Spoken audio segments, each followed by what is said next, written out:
Let's revisit Samsung's Galaxy S21 Ultra here in this mid 2024, and this is probably still one of my favorite older flagships. I think the price is excellent.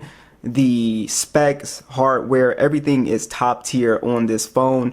It's a really good buy here in the used refurbished marketplace. So this phone is coming in at $300 in the used refurbished marketplace. And what's really cool about this phone is that you do get the S Pen capability with this phone if you buy the case with it. So it does have S Pen support, so it kind of functions like a Note as well too, but it still has the S series body type here, which Samsung unfortunately got away from. So I always say this, but the best thing about the S21, which makes it just a really pleasant phone to use, is that it's not as wide and it's not as boxy as a S24 or S22, S23, whatever. It just feels way more comfortable in the hand, and this is definitely something I always pay attention to. If you don't have if you have smaller hands, then a wider phone it'll kind of put strain on your hand, and it just makes it not as comfortable. And then you would have to pretty much, because of the design on here, you would have to use a case to sort of ease up on the edge being sharp there. But yeah, absolutely really comfortable to use, especially for such a big phone as well too. So the design still looks great. It's got the camera cutout that everyone really loved at the time. Gives it a really cool, very sci-fi look to it. And it's got the matte finish, IP68 dust and water resistant. Just an overall, a really nice looking phone. This does translate to the front of the phone as well too. It's got a beautiful display on here, and again, very comfortable to hold. It's a 6.8-inch dynamic AMOLED display. It's a full 1440p panel on here. The colors look really good, very vibrant as well too.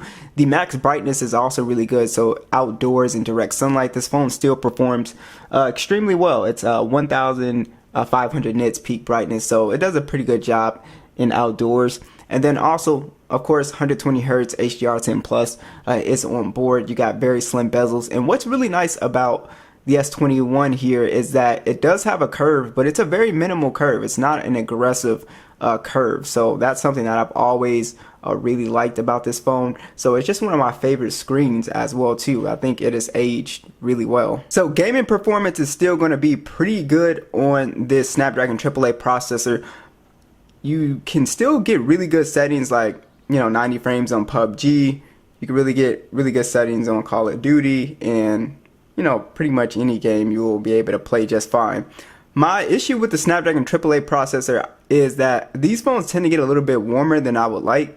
Now, I've never had an issue where the phone would crash on me or anything like that. I just noticed it just got a little bit warm. Now, this is not exclusive to the S21 Ultra. It's pretty much across the board with a lot of the AAA phones that came out at this time.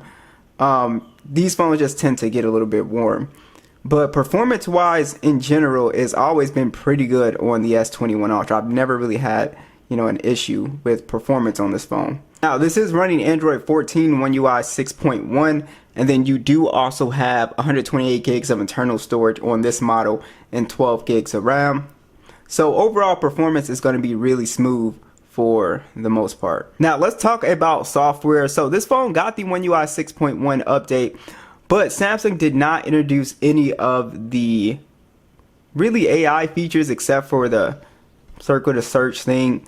But it's probably because they want to sell you up on the newer phones, because this can definitely pretty much run all of the AI features for the most part here.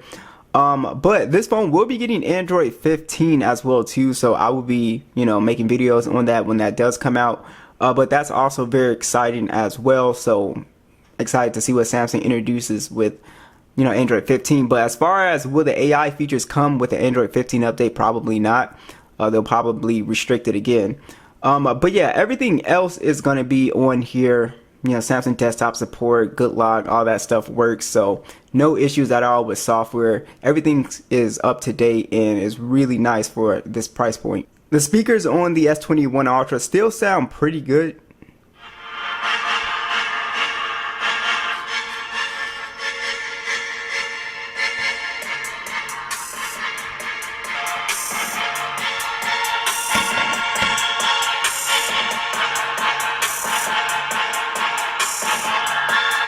So these speakers are definitely loud enough where they got a good amount of bass, sound really punchy as well too. The fingerprint scanner works perfectly fine, and the face unlock is also very accurate as well too, so no issues with that. Now the cameras on the S21 Ultra I think are still fantastic. These are really good cameras on here. I took it to CES earlier this year, and you know, I was impressed, especially with zoom photography as well too. So it's got a 108 megapixel standard, 10 megapixel telephoto with 3 times optical, and a 10 megapixel periscope, also with 10 times optical, 12 megapixel ultra wide. It's using AK-24 with a 40 megapixel selfie that also shoots in 4K 60.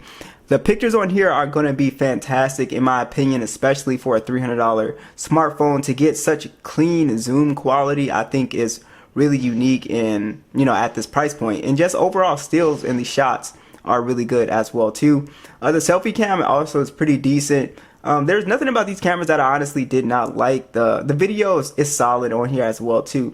So if you're thinking about buying this phone, taking pictures, I think it's a great phone to buy, especially if you're somebody that goes to events and stuff, sporting events, concerts. This is still an excellent phone. Now as far as the battery life on the S21 Ultra, it's okay. It's definitely not anything special. This phone, you can get through a day battery life around like close to 6 hours of screen on time with this phone. If you're a light user, if you're a gamer, then you'll notice definitely the battery draining. You might have to charge it up a little bit.